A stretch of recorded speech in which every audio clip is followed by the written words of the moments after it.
И това е важно да се знае.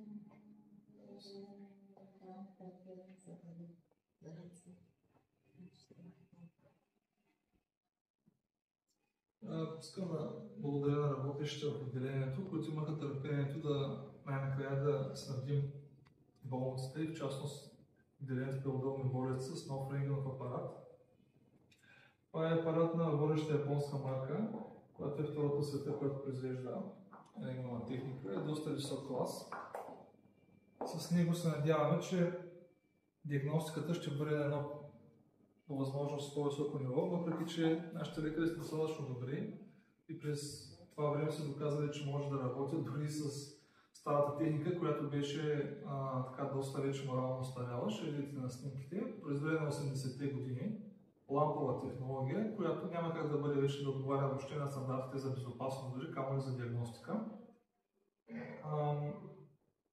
При нас професор доктор Христов имат възможността да обхванат най-голяма част от населението, тъй като в отделението имат много висок оборот. Страшно много пациенти се лекуват тук. Те са така доста доволни от диагностиката и лечението, но все пак апаратурата подобрява работата и на служителите, и на пациентите, и както казах, намалява безопасността. Така че това е работа в рентгенова среда. Всеки един служител тук дава здравето си, за да може да лекува и диагностицира неговите пациенти, което ние за подценяване. Затова за нас беше от приоритет да направим най-доброто, което може, за да преминем едно по-добро ниво, което отговаря на съвременните изисквания и тенденции. Може би и две думи можете да кажат как оценяват промените. Няма нещо официално, просто свободен разговор. Съпножива тук работи на стария апарат, поне може би тя ще каже колко. Веднага се направи разликата между един и другия апарат. Усети се в благоприятна посока. Много бързо се скъси пътя между болния, диагностиката, резултатите от лечението, проследяването и изхода от лечението. Удобно е, защото е в самата сграда. Висок клас техника, като качество на образа несравнимо с предишното. Много сме доволни. Доктор Христов, като един така перспективен млад...